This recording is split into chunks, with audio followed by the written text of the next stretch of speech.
Alléluia. Amen. Gloire à Jésus. Je tiens à saluer toute l'Église dans le nom de Jésus-Christ. Laisse que le Seigneur notre Dieu nous fasse encore du bien ce matin. Nous voulons partager sa parole.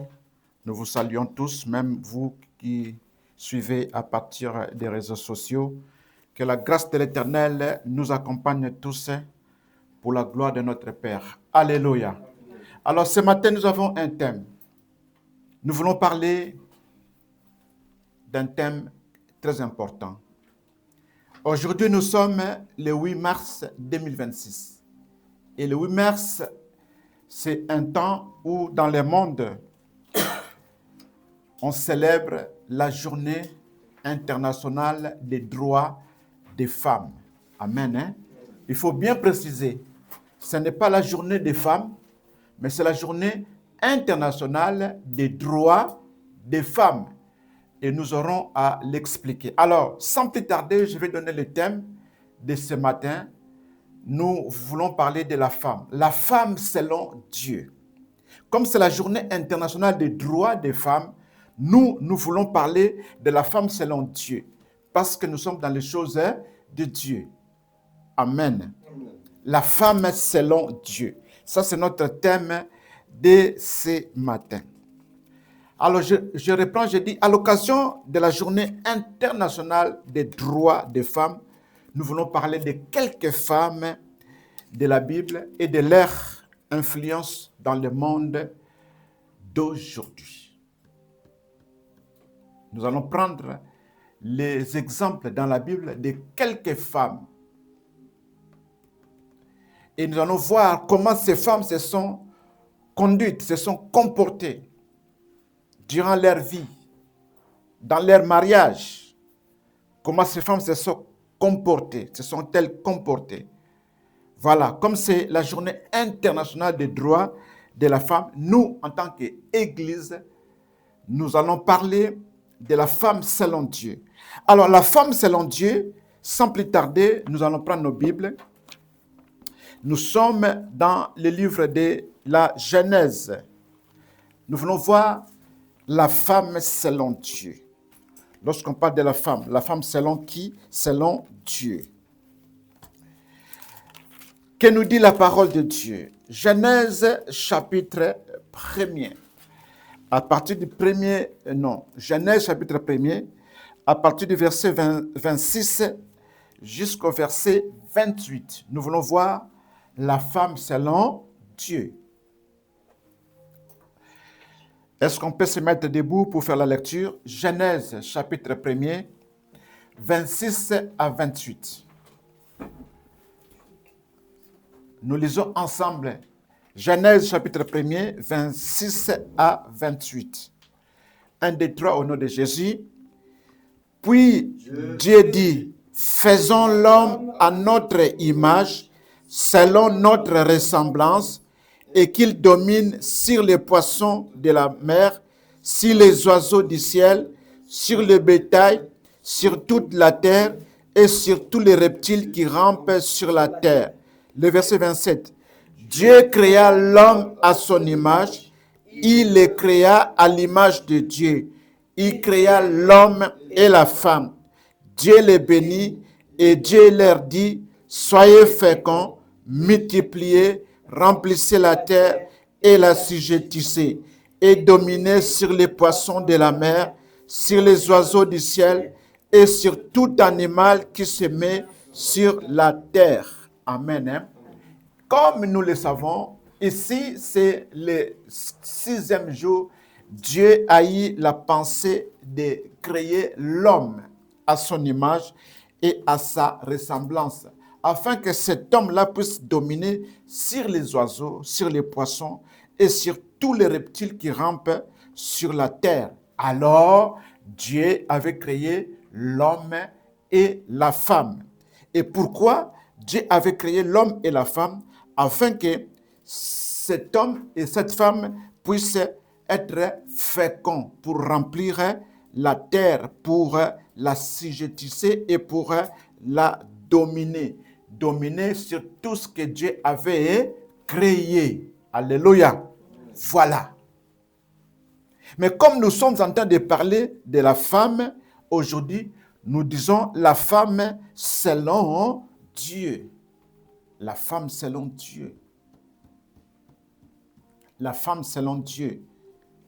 La femme selon Dieu, c'est que ce que l'homme avait reçu comme pouvoir, Dieu avait donné aussi le pouvoir à la femme de régner, de dominer, de se multiplier, de remplir la terre, de la sujettisser et de dominer sur les poissons de la mer, les oiseaux du ciel et sur tout animal qui se met sur la terre. Ça, c'est la pensée de Dieu et pour l'homme et pour la femme. Mais comme nous sommes plus en ce qui concerne la femme ce matin, parce que c'est la journée internationale des droits des femmes, nous voulons beaucoup plus parler de la femme. Alléluia. Gloire à l'Éternel notre Dieu. On nous dit, Dieu créa l'homme à son image, il le créa à l'image de Dieu, il créa l'homme et la femme. Il créa qui? L'homme et la femme. Il a créé l'homme et la femme, le deux. C'est Dieu qui les avait créés. Ici, Dieu donne la place de la femme aux côtés de son mari, l'homme et la femme. C'est-à-dire que la femme a sa place aux côtés de son mari. C'est ça. C'est ça la position de la femme, selon la pensée de Dieu. La femme selon Dieu. La femme selon Dieu, la femme est censée être aux côtés de son mari, aux côtés de son homme. Alléluia. Gloire à l'Éternel notre Dieu. Alors, voyons encore le verset, le chapitre 2. Genèse chapitre 2, le verset 18. Chapitre 2, le verset 18. Je lis la parole du Seigneur. Genèse chapitre 2, Genèse chapitre 2, le verset 18. La Bible me dit ceci. L'Éternel Dieu dit, il n'est pas bon que l'homme soit seul. Il n'est pas bon que l'homme soit seul. Je lui ferai une aide semblable à lui. Peut-être que vous allez me poser la question, mais comment se fait-il? Dans le chapitre 1er, on nous dit que Dieu créa l'homme et la femme, n'est-ce pas? Mais dans le chapitre 2, on nous dit que Dieu dit encore qu'il n'est pas bon que l'homme soit seul. C'est comme si l'homme était seul et que la femme n'a pas été créée dans le chapitre 1er. Alléluia. Alors, on va expliquer la parole de Dieu. Lorsque nous sommes dans le chapitre 1er, où il est écrit, puis Dieu dit, faisons l'homme à notre image, selon notre ressemblance, et qu'il domine. Ça, c'est la pensée de Dieu. Alléluia. Ça, c'est la pensée de Dieu. Dieu, dans sa pensée, il avait déjà créé l'homme et la femme. Alléluia. Il avait déjà créé l'homme et la femme. Dieu savait déjà comment est-ce que l'homme allait se présenter. Quelle forme allait avoir cet homme. Quelle présentation allait avoir cette femme. Dieu avait tout préparé. Mais comme il est Dieu de l'ordre, il a commencé par créer d'abord l'homme. Alléluia. Il a mis l'homme. Et il avait placé cet homme où? Dans le jardin d'Éden, afin que cet homme puisse garder et cultiver le jardin. Alléluia. Et c'est par après, dans le jardin, que Dieu était en train encore de préparer pour créer la femme. C'est pourquoi, dans le chapitre 2, le verset 18, Dieu dit, la Bible me dit, l'Éternel Dieu dit, il n'est pas bon que l'homme soit seul ou dans le jardin. Je lui ferai une aide semblable à lui.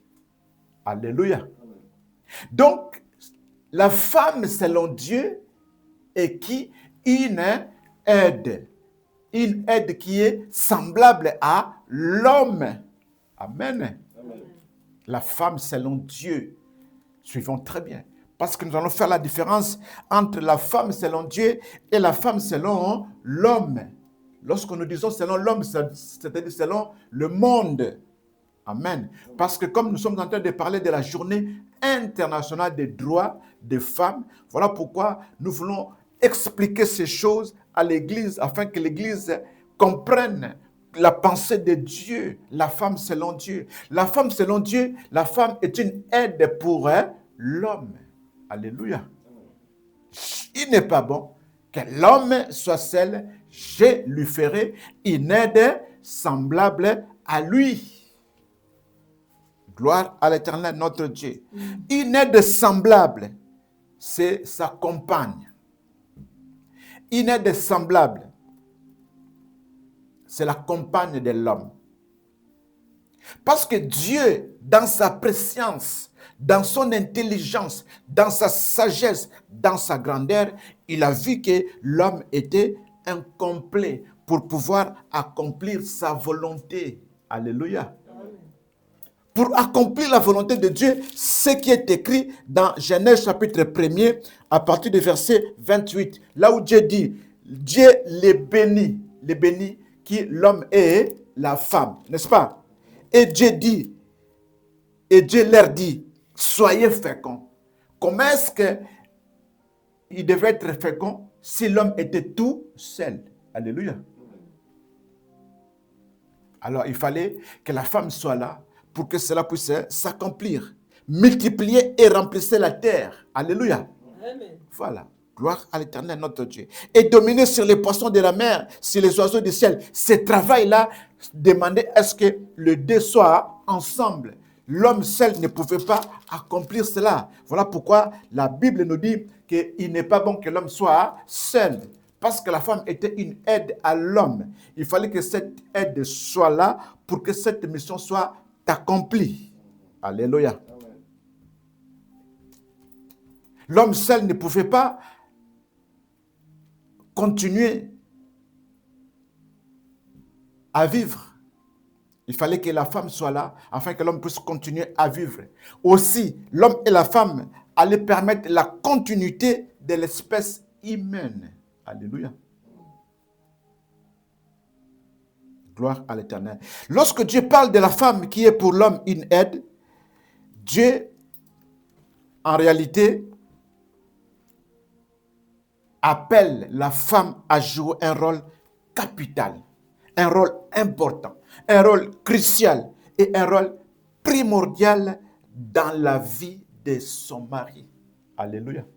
Lorsque Dieu appelle la femme pour aider son mari, ça veut dire que Dieu sait que le mari seul ne pourra pas tout faire. Alléluia.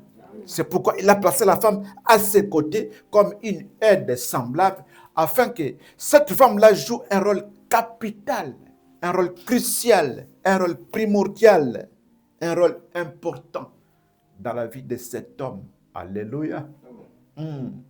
Voilà pourquoi nous parlons de la femme selon Dieu.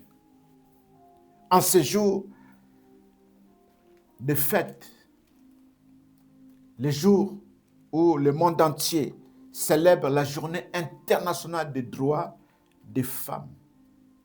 Des droits des femmes. C'est-à-dire, nous allons prendre le temps d'expliquer toutes ces choses-là. Pourquoi nous disons que la femme a un rôle important, crucial? Parce qu'elle est une aide. C'est pour cette raison que la Bible dit que celui qui trouve une femme trouve le bonheur. Alléluia. La Bible le dit clairement que celui qui trouve une femme trouve le bonheur. Car c'est une grâce qu'il obtient de qui? De l'Éternel. C'est l'Éternel qui a donné à l'homme la femme. Parce que la femme est une aide pour lui. Alléluia. Cette parole qui nous dit que celui qui trouve, qu'est-ce que signifie trouver? Trouver, c'est rencontrer, n'est-ce pas? Trouver, c'est rencontrer. C'est-à-dire que tu as beau chercher, mais tu n'as pas encore rencontré. Mais celui qui trouve, celui qui a rencontré, celui qui a rencontré, c'est qu'il était en train de chercher. Celui qui a rencontré, c'est que son cœur souhaitait voir ou avoir. Vous comprenez? C'est ça qu'on appelle trouver. Si je n'ai pas encore trouvé, je peux être avec, mais je n'ai pas encore trouvé, n'est-ce pas? Le jour où tu vas trouver, toi-même tu le sauras. Amen. Amen. Que voilà, j'ai trouvé. Alléluia. C'est pour cela que la Bible nous dit, celui qui trouve une femme, trouve le bonheur. Cette femme dont on parle ici, c'est celle qui est une aide pour son mari. Alléluia. Mais tu peux trouver une femme qui n'est pas ton aide. C'est-à-dire que tu as rencontré une femme. Tu es avec une femme qui n'est pas ton aide. C'est alors que tu ne trouveras pas le bonheur. Amen. Alléluia. Est-ce qu'on comprend? Celui qui trouve une femme trouve le bonheur. Le cœur de l'homme est dans la joie. Si réellement cette femme est une aide pour toi, c'est là où se trouve le bonheur. Alléluia. Amen. Mais si cette femme n'est pas une aide pour toi, tu n'auras pas le bonheur. Si elle n'est pas une aide, elle est qui alors? Adversaire. Ah. Une aide est venue pour te soutenir, afin que tu puisses avancer. Mais si elle devient l'obstacle, c'est-à-dire elle t'amène vers le bas, tu ne peux pas avancer, tu ne peux pas prospérer, tu ne peux pas espérer avoir la joie. Tu vas vivre la souffrance, le calvaire. Alléluia. Ce n'est pas le bonheur, c'est le malheur. Celui qui trouve une aide trouve le bonheur. Celui qui trouve la souffrance trouve quoi? Le malheur. Alléluia. En ce jour de fête, une journée internationale des droits des femmes, nous parlons de la femme selon Dieu. Selon Dieu, la femme est une aide pour l'homme. Ça, c'est selon Dieu. Gloire à l'Éternel, notre Dieu. Mais nous voulons faire maintenant selon les hommes. Selon les hommes. Selon les hommes, nous prenons Jérémie chapitre 17, le verset 9. Est-ce que quelqu'un peut nous lire le livre de Jérémie chapitre 17, verset 9? Jérémie chapitre 17, le verset 9. Est-ce que quelqu'un a trouvé Jérémie chapitre 17, verset 9? Rapidement. Je donne l'exercice à l'église. Jérémie chapitre 17, le verset 9. Rapidement, Jérémie 17, 9. Je lis au nom de Jésus. Amen. Le cœur est tortueux par-dessus tout, il est méchant. Qui peut le connaître? Moi, l'Éternel, j'éprouve le cœur, je sonde les reins, pour rendre à chacun selon ses voies, selon le fruit de ses œuvres. Comment? Jérémie chapitre 17, le verset 9. Okay. Gloire à l'Éternel, notre Dieu. On a compris que dans ce passage, on parle de l'homme et de son cœur. On nous dit que le cœur de l'homme est méchant et tortueux. Le cœur de l'homme est méchant et tortueux. Qu'est-ce que l'homme a fait? Qu'est-ce que l'homme a fait? Qu'est-ce que l'homme a fait? Qu'est-ce que l'homme a fait? L'homme a créé des inégalités dans la société, tout simplement. Alléluia. L'homme a créé des inégalités dans la société. Or, Dieu, lorsqu'il a créé l'homme et la femme, qu'est-ce qu'il a dit à tous les deux? Dieu les a bénis tous les deux, n'est-ce pas? Dieu a dit, soyez féconds, multipliez, remplissez la terre, assujettissez sur les poissons, dominez sur les animaux, tout. C'est Dieu qui a donné ce pouvoir-là. Alléluia. Mais l'homme maintenant, à son tour, qu'est-ce qu'il a fait? Il a créé des inégalités dans la société. L'homme a créé le racisme. Le racisme, ça ne vient pas de Dieu. C'est l'homme qui a créé. Amen. L'homme a créé le tribalisme. L'homme a créé des interdictions pour la femme. L'homme a exclu la femme dans la société. L'homme a dit, la femme ne peut pas avoir le droit de voter, n'est-ce pas? La femme a été exclue. Non, la femme ne peut pas travailler comme l'homme.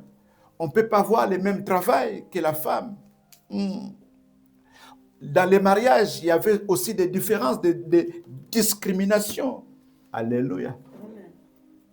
L'homme a créé même des ségrégations, c'est-à-dire que vous ne pouvez pas être avec nous, on ne peut pas se mélanger. On a séparé. Tout cela, c'est le cœur de l'homme qui est méchant. Alléluia. Et voilà pourquoi ça a créé des troubles, ça a créé des désordres dans la société. Finalement, une date a été trouvée le 8 mars 1977 par les Nations Unies et on a proclamé la paix dans le monde entre les hommes et les femmes.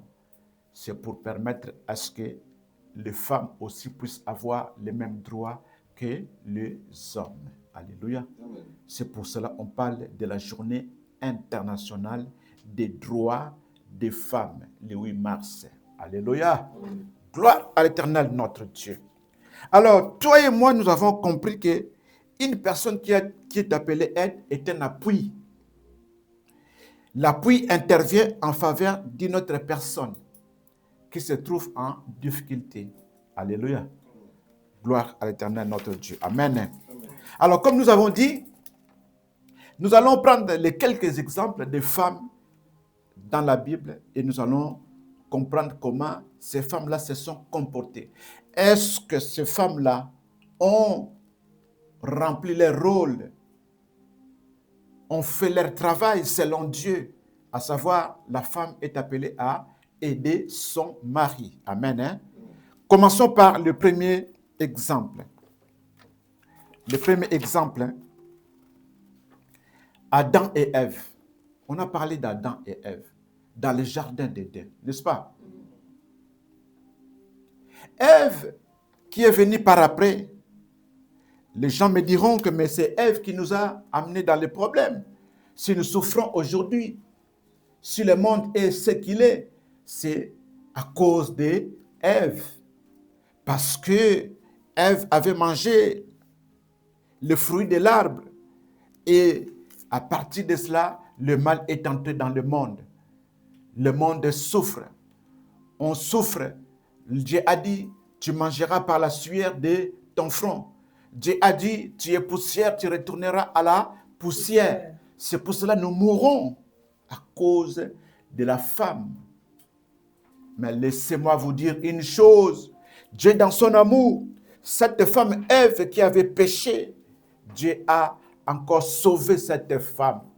Au jour d'aujourd'hui, à ce jour, nous avons la vie éternelle lorsque nous croyons en Jésus-Christ.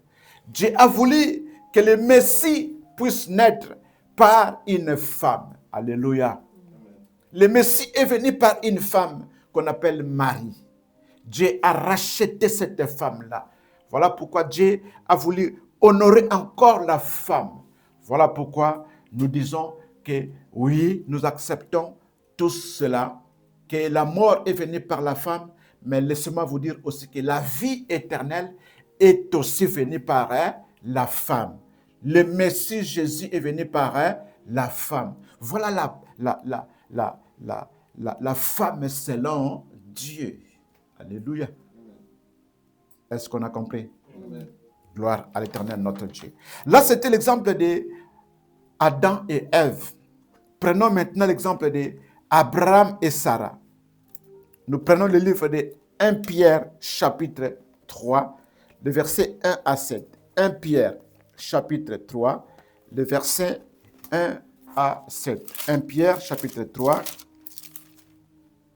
le verset 1 à 7. Je lis la parole du Seigneur dans le livre de 1 Pierre chapitre 3, le verset 1 à 7.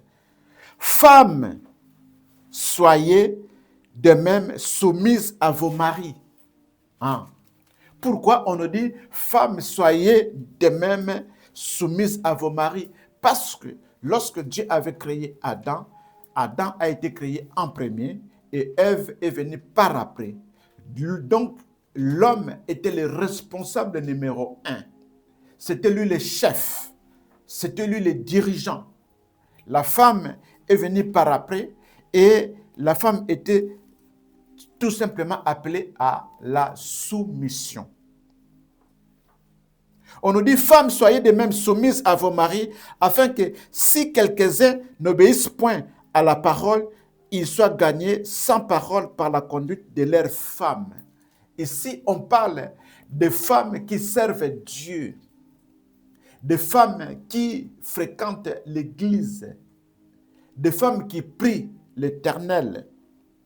On parle de leur conduite par rapport à leurs maris qui ne croient pas en Dieu. On dit que ces femmes-là qui servent Dieu, ces femmes-là qui connaissent Dieu, peuvent sauver leur mari simplement par leur façon de vivre. Alléluia. Amen. La femme selon Dieu. Voilà la femme selon Dieu. Toi, femme, si tu vis avec un homme qui ne connaît pas Dieu, par ta conduite, par ta manière de vivre, tu peux sauver cet homme. Tu peux gagner cet homme. Oui, cet homme dira, oui, effectivement, c'est bien de laisser sa femme aller prier, de laisser sa femme aller à l'église, de laisser sa femme suivre Jésus, parce que moi qui ne prie pas, mais je vois comment ma femme se comporte à la maison, elle se comporte d'une manière digne de quelqu'un qui va à l'église. Alléluia. De cette manière-là, toi, femme, tu vas gagner ton mari qui ne prie pas, qui ne fréquente pas l'église. C'est simplement par ton comportement. Tu n'as même pas parlé. Simplement par ta conduite, tu as gagné cet homme. Le verset 2. En voyant votre manière de vivre chaste et réservée, c'est-à-dire une femme qui ne s'expose pas, qui ne tale pas sa vie, qui est chaste et réservée. Alléluia. Amen. On nous dit au verset 3, « Ayez non cette parure extérieure qui consiste dans les cheveux tressés, les ornements d'or ou les habits qu'on rêvait. » Mais, je suis bien dans 1 Pierre 3, non? Ayez non cette parure extérieure qui consiste dans les cheveux tressés, les ornements d'or ou les habits qu'on rêvait, mais la parure intérieure est cachée dans le cœur, la pureté incorruptible d'un esprit doux et paisible qui est d'un grand prix devant Dieu. Voilà comment le Seigneur veut voir la femme. Alléluia. La femme selon Dieu. Une femme doit être posée. Posée. Alléluia. Amen. Ça, c'est la femme qui sert Dieu. Elle doit être posée calme. Elle peut s'habiller, porter des bijoux, des objets de valeur. Mais ça ne lui dit rien. Ce qui compte pour elle, ce sont les valeurs qui sont cachées, les valeurs qui sont de l'intérieur. Amen. Alléluia. Amen. Ce n'est pas les valeurs extérieures, les bijoux de valeur, les diamants, de l'or. Non, ce n'est pas ça qui compte pour elle. Alléluia. On nous dit au verset 5, « Ainsi séparées autrefois les saintes femmes. » Voilà. « Ainsi séparées autrefois les saintes femmes qui espéraient en Dieu, soumises à leur mari. » Alléluia. Pas une femme désobéissante, pas une femme rebelle, pas une femme querelleuse. Alléluia. Le verset 6. comme Sarah, qui obéissait à Abraham et l'appelait son Seigneur. C'est d'elle que vous êtes devenus les filles en faisant ce qui est bien, sans vous laisser troubler par aucune crainte. On parle de Sarah. Sarah appelait Abraham, son mari, mon Seigneur. Alléluia. Mon Seigneur. Mon Seigneur. Mon Seigneur, c'est un titre décerné aux hommes de grande réputation. Gloire à l'Éternel, on acclame le Seigneur. Amen. Gloire à Dieu. Sarah était soumise à Abraham. Sarah était respectueuse envers Abraham. Sarah ne manquait pas de respect à son mari, Abraham. Alléluia. La femme selon Dieu. C'est ça notre thème d'aujourd'hui. Amen. Donc, à vous les jeunes, à vous qui désirez entrer dans le mariage, vous devez avoir tout cela en vous. C'est pour vous aider. Tous ces éléments, tous ces critères. Vous allez voir, lorsque le moment viendra pour faire votre choix, vous allez mettre tout cela ensemble et vous allez comprendre. C'est pour cela que la Bible dit, celui qui trouve une femme trouve le bonheur, car c'est une grâce qu'il obtient de l'Éternel. En ayant tous ces éléments, bien aimés, c'est là que vous allez comprendre si c'est une femme que vous avez trouvée ou quelqu'un simplement pour vous accompagner. Amen. Alléluia. Sarah était soumise et respectueuse envers Abraham comme une épouse pieuse. Une épouse pieuse. Une épouse pieuse, c'est celle qui était attachée au devoir des choses de Dieu. Ce qu'on appelle la piété. Amen. Ça, c'est l'exemple d'Abraham et Sarah. Nous essayons de survoler. Amen. Hein? Prenons l'exemple de Moïse et Séphora. Alors, question pour Abraham et Sarah. Est-ce que Sarah a accompli la mission de Dieu? Amen. Gloire à l'Éternel Dieu. Prenons l'exemple de Moïse et Séphora. Nous sommes dans le livre de Exode chapitre 4. Exode chapitre 4, le verset 19. Exode chapitre 4. Nous voulons voir l'exemple de Moïse et Séphora. Si Séphora était la femme selon Dieu pour Moïse, on va voir cela. Exode chapitre 4, le verset 19. La Bible me dit ceci. Exode 4, 19. L'Éternel dit à Moïse, en Madian, va, retourne en Égypte, car tous ceux qui en voulaient à ta vie sont morts. L'histoire de Moïse, nous la connaissons. On a toujours dit qu'un véritable enfant de Dieu est censé connaître l'histoire des enfants d'Israël. Et lorsqu'on parle des enfants d'Israël, Moïse est celui qui était parti pour pouvoir les libérer. Dieu l'a appelé, Dieu l'a envoyé, et appelé multiples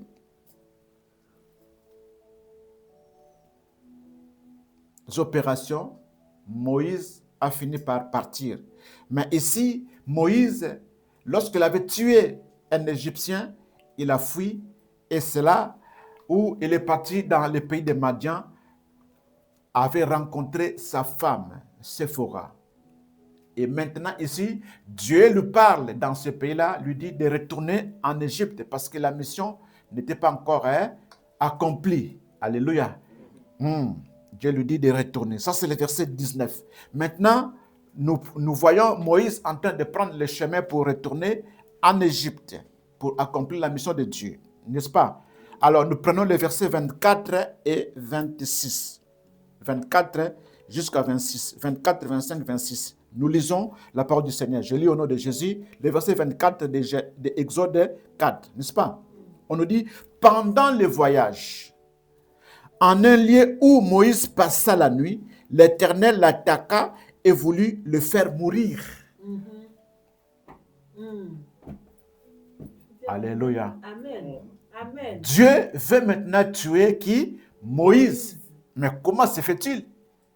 Toi-même, tu l'as appelé pour une mission. Il a accepté. Et il commence à aller pour faire la mission. Mais pourquoi tu veux encore le tuer? On le saura. Amen. Hein?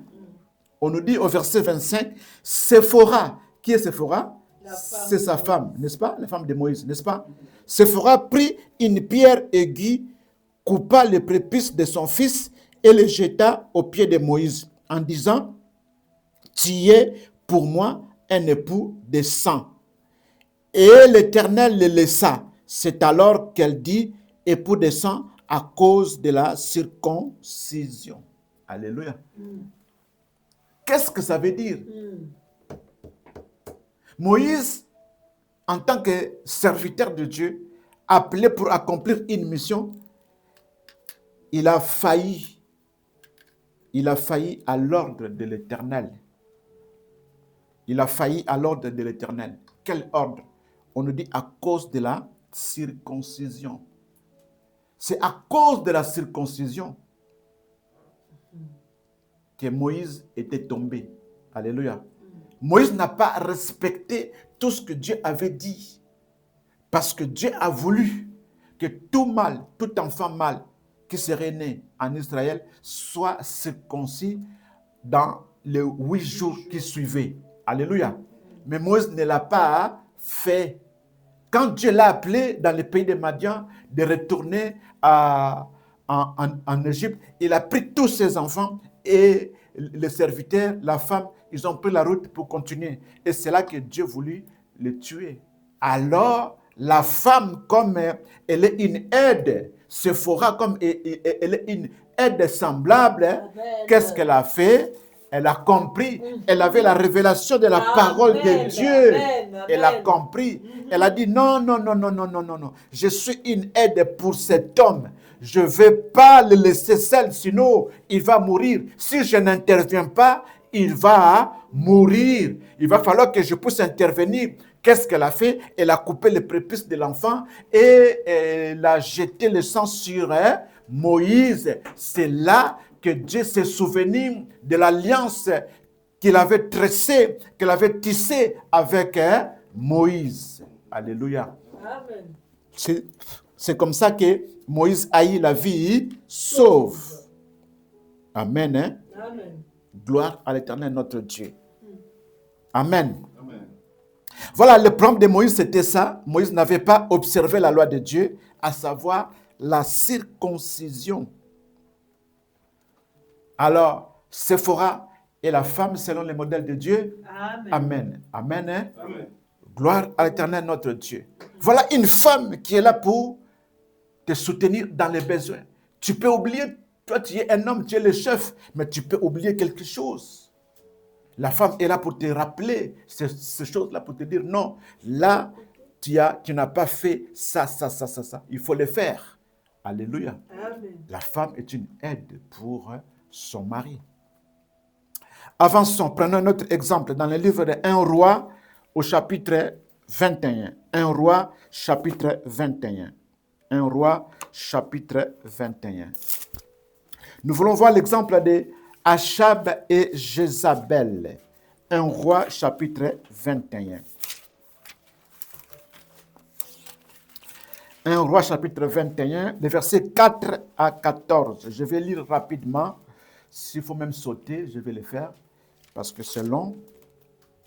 1 Roi, chapitre 21. Mais je vais quand même lire pour nous permettre de comprendre l'histoire.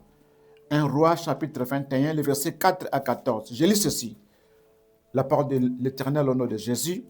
Achab rentra dans sa maison, triste et irrité à cause de cette parole que lui avait dite Naboth de Jezreel, je ne te donnerai pas l'héritage de mes pères.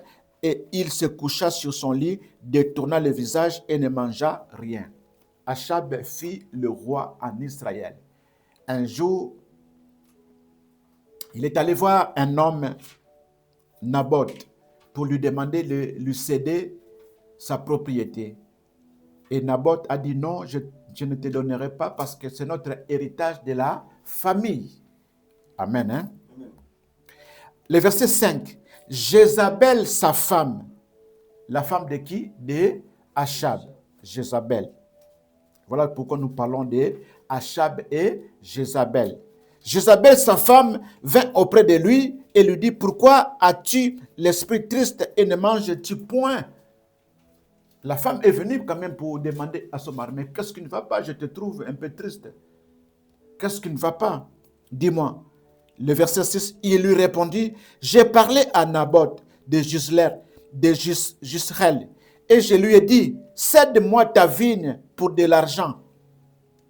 Si tu me donnes ta vigne, moi je te donne de l'argent. Ou si tu veux, je te donnerai une autre vigne à la place. C'est-à-dire, je peux te donner une autre vigne, mais toi tu me cèdes celle-là parce que comme c'est à côté de ma maison, moi je voulais faire un jardin à côté, une piscine à côté, un endroit pour se reposer, pour accueillir les amis, tout ça là.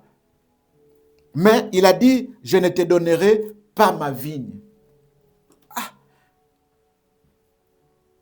C'est pour cela que tu es triste. Le verset 7. Alors Jézabel, sa femme, lui dit, est-ce bien toi maintenant qui exerces la souveraineté sur Israël? La femme lui dit, mais est-ce que c'est vraiment toi le roi en Israël? Si tu es roi, d'après la femme, si tu es roi, tu peux te permettre de tout, n'est-ce pas? Amen. Elle dit, lève-toi, prends de la nourriture et que ton cœur se réjouisse. Moi, je te donnerai la vigne de Naboth de Jezreel. C'est la femme qui décide maintenant. C'est elle qui va donner cette vigne-là à son mari, le roi. Et qu'est-ce que la femme a fait? Au verset 8. Et elle écrivit au nom d'Akab des lettres qu'elle scelle du sceau d'Akab et qu'elle envoya aux anciens et aux magistrats qui habitaient avec Naboth dans sa ville. Elle-même, maintenant, la femme, elle fait des courriers, n'est-ce pas? Et elle envoie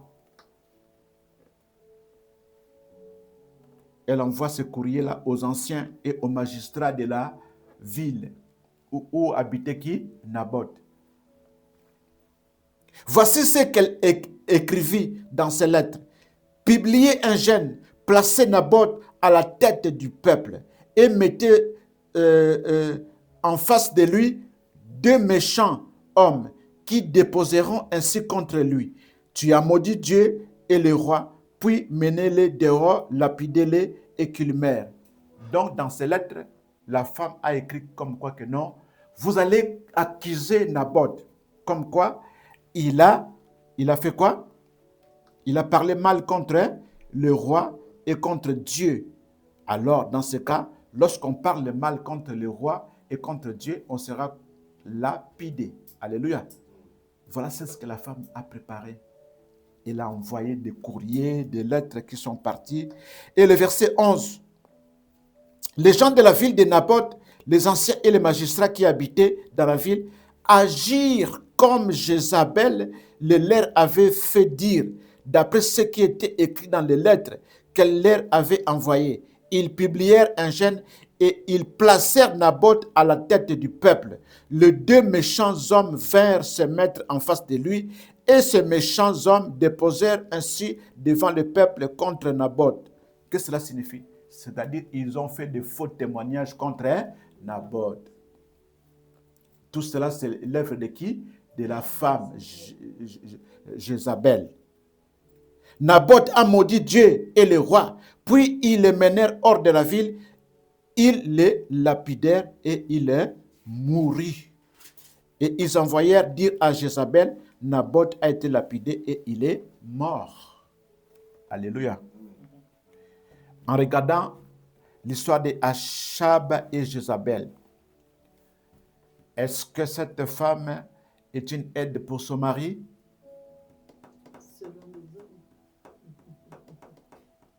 Selon Dieu ou selon les hommes? Selon Dieu, est-ce qu'elle est une aide pour son mari? Non. Amen. Jézabel, c'est une femme d'abord étrangère On ne refuse pas d'épouser une femme étrangère. On n'a pas dit de ne pas épouser une femme étrangère. Alléluia. Tu peux épouser une femme étrangère.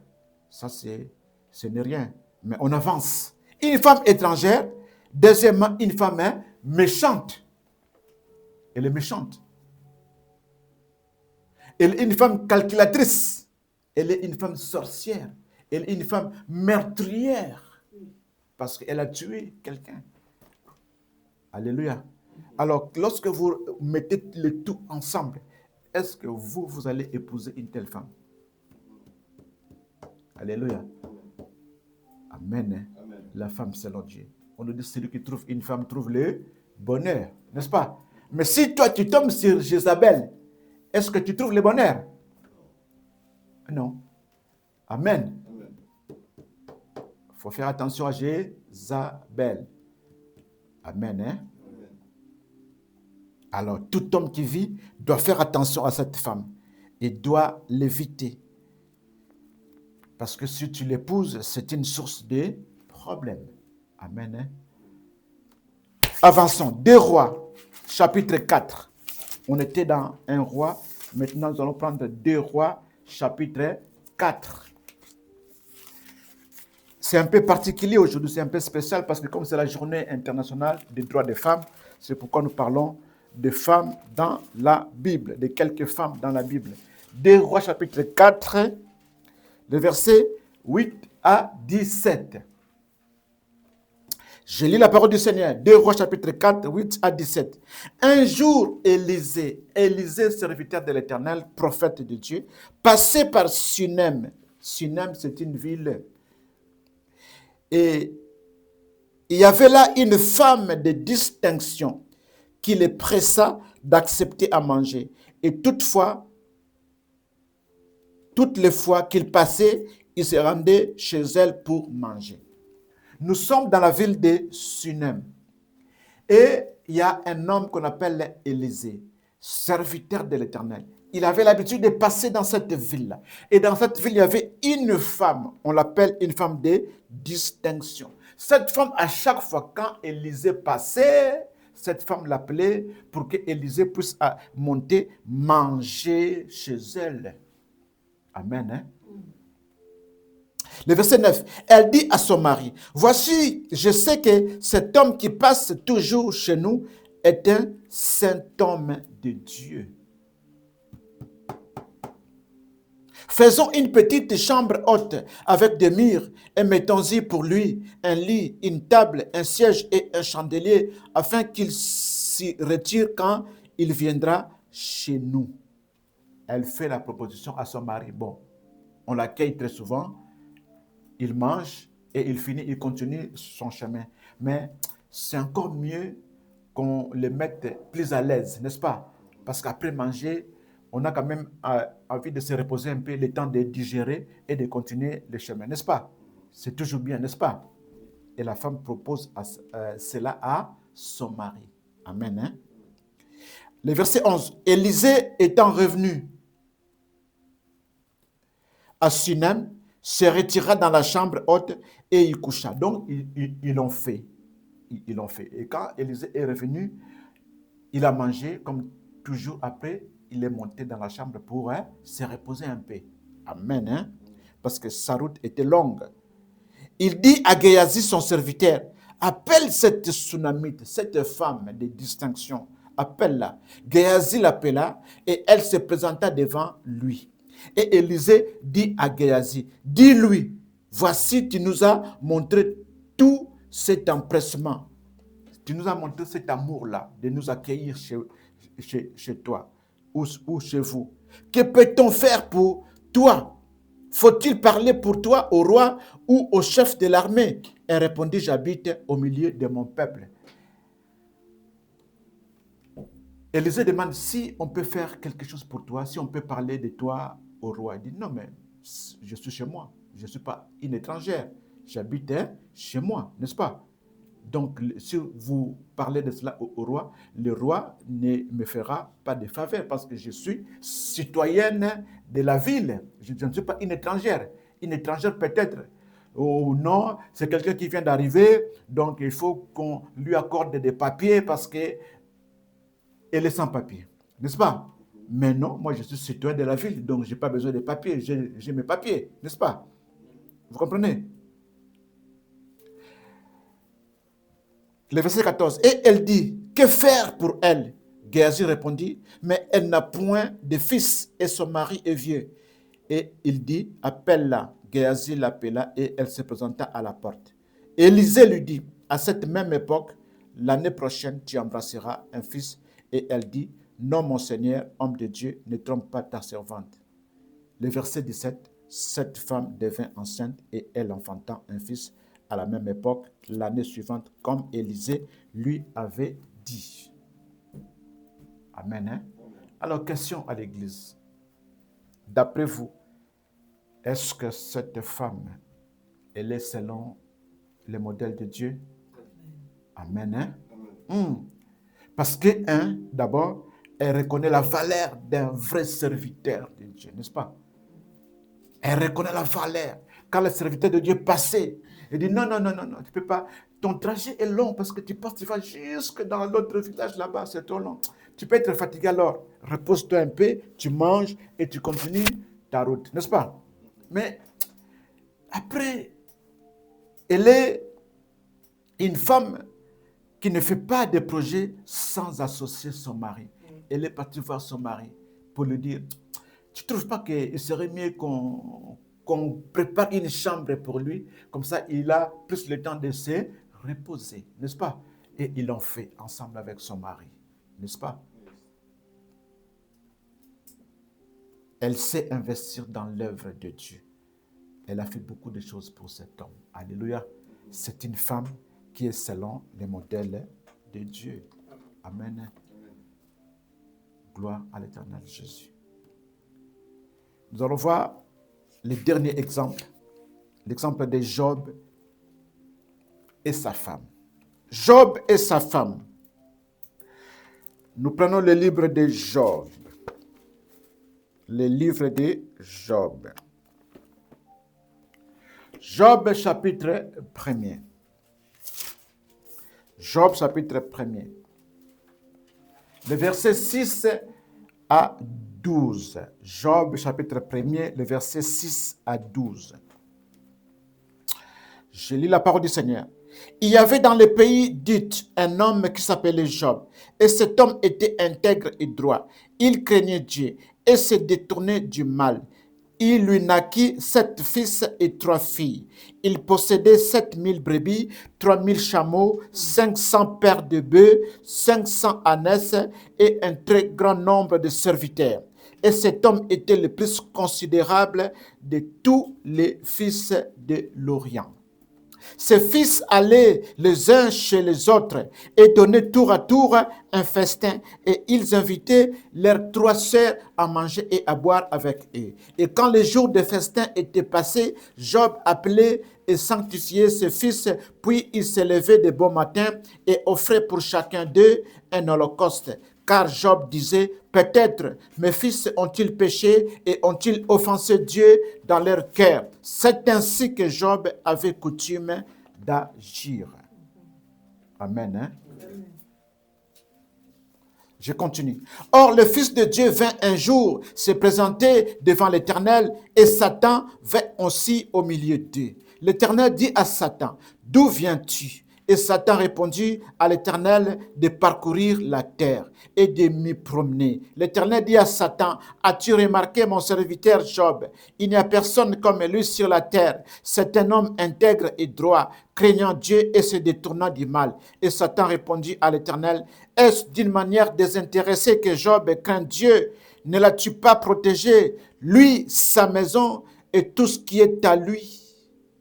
Tu as béni l'œuvre de ses mains et ses troupeaux couvrent le pays. Mais étends ta main, touche à tout ce qui lui appartient et je suis sûr qu'il te maudit en face. L'Éternel dit à Satan, voici tout ce qui lui appartient, je te le livre, seulement ne porte pas la main sur lui.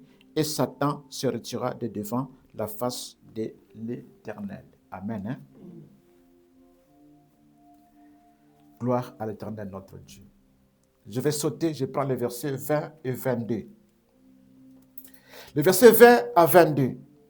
Alors Job s'éleva, déchira son manteau et se rasa la tête, puis se jeta par terre, il se prosterna et dit, je suis sorti ni du sein de ma mère et ni je retournerai dans le sein de la terre. L'Éternel a donné et l'Éternel a ôté, que le nom de l'Éternel soit béni. En tout cela, Job ne pécha point et n'attribua rien d'injuste à Dieu. On va expliquer maintenant. L'histoire de Job est connue de nous tous, n'est-ce pas? Dieu a témoigné en sa faveur que c'est un homme intègre, droit, qui se détourne du mal. Dieu témoigne tout simplement en faveur de Job. Dieu n'a pas témoigné en faveur de sa femme. Alléluia. Et Job avait 7 fils et 3 filles. Quand les enfants finissaient de fêter, Job prenait les enfants, priait avec eux, les sanctifiait. La femme ne faisait rien. Dans la Bible, on ne parle pas de la femme de Job pendant tout ce temps-là. Qu'est-ce que la femme de Job faisait? Rien du tout. Elle était toujours à la maison. Elle mangeait, elle s'habillait, elle sortait, elle recevait. Amen. Hein? C'est Job qui faisait tout ce travail-là. Mais un jour, le diable est venu visiter Job parce que Dieu l'avait permis, n'est-ce pas? Dieu a dit dans sa parole, Dieu a dit, mais étends ta main, touche à tout ce qui lui appartient et je suis sûr qu'il te maudirait. L'Éternel dit à Satan, voici tout ce qui lui appartient, je te le livre. Seulement, ne porte pas la main sur lui. Ne porte pas la main sur lui. Mais tout ce que Job possède, je te le donne, n'est-ce pas? Job possédait quoi? Les serviteurs, les fils, les filles, la femme et les biens, n'est-ce pas? Mais Satan a touché qui? Satan a commencé par toucher les serviteurs et les animaux. Satan a touché les enfants qui sont morts. Satan est arrivé à toucher même Job, qui est tombé malade, n'est-ce pas? Mais la femme de Job était intacte. Alléluia. Amen. Or, la femme de Job appartenait à qui? À Job. Mais elle n'a pas été touchée.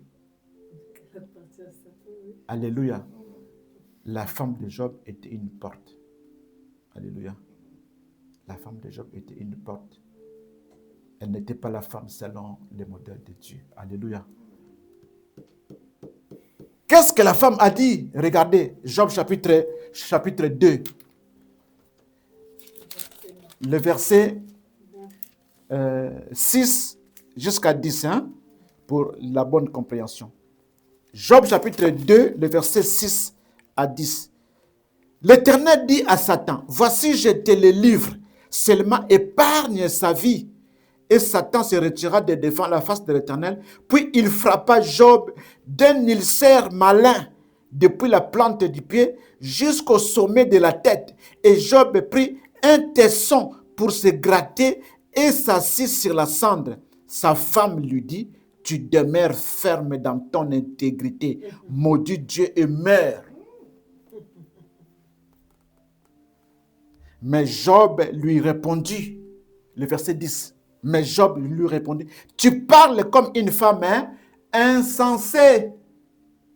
Femme insensée. Alléluia.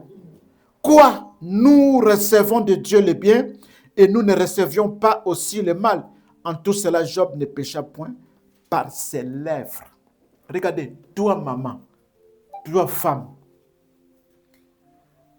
Bon, les serviteurs sont morts. Tu me diras, ouais, ce sont les gens, les enfants des autres, n'est-ce pas? Bon. Les animaux sont morts. Oh, ok, bon, c'est pas grave. On va racheter d'autres, hein, et on va les remplacer, n'est-ce pas? Mais tes fils et tes filles sont morts. Ça te dit rien. Aucune réaction. en lisant la parole de Dieu, on n'a pas vu là où la femme de Job s'est mise debout en train de pleurer ou de prier, de demander quelque chose à Dieu. Rien du tout. Alléluia. Son mari est tombé, est frappé par le diable, est tombé malade. Il commence à se gratter tout seul. Tu ne peux même pas venir pour l'aider à gratter avec lui. Tu ne peux même pas venir. Toi, ce que tu as trouvé à lui dire, maudit Dieu et meurs. Alléluia. Alléluia. Ce n'est pas la femme qui te convient. Mais cette femme, laissez-moi vous dire, elle a trouvé simplement grâce devant Dieu. Amen. Parce que lorsque nous lisons Job 42, à la fin, qu'est-ce que Dieu a fait? Dieu a rétabli Job. Alléluia. Avec toujours la même femme. Ce que Job avait perdu, il les avait reçus au centuple. Alléluia. Et Job a eu encore des enfants, on a dit, qui étaient plus beaux et plus belles que ceux d'avant. Alléluia. Vous comprenez? Toujours avec la même femme. Dieu lui a fait grâce.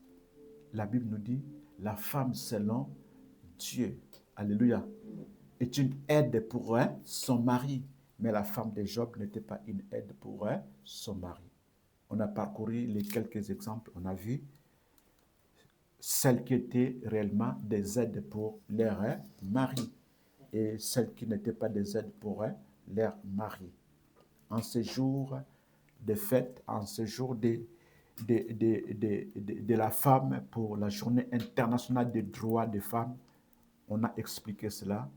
Les femmes se battaient pour leur liberté à cause de l'injustice de l'homme. Alléluia. Mais lorsque Dieu avait créé l'homme et la femme, Dieu les avait bénis tous les deux ensemble. Sauf que Dieu avait fait des choses aussi à sa manière, que l'homme est le chef. Mais comme l'homme est le chef, cela ne veut pas dire que l'homme était appelé à mater la femme, à faire souffrir la femme. Non. C'est pour cela que les femmes aussi, de leur côté, se battaient pour, pour réclamer leurs droits. Alléluia. Gloire à l'Éternel, notre Dieu. La femme est appelée à protéger sa maison. Lorsqu'on nous dit que celui qui trouve une femme trouve le bonheur. La femme sage, c'est celle qui bâtit sa maison. Alléluia. Et l'insensé la renverse de ses propres mains.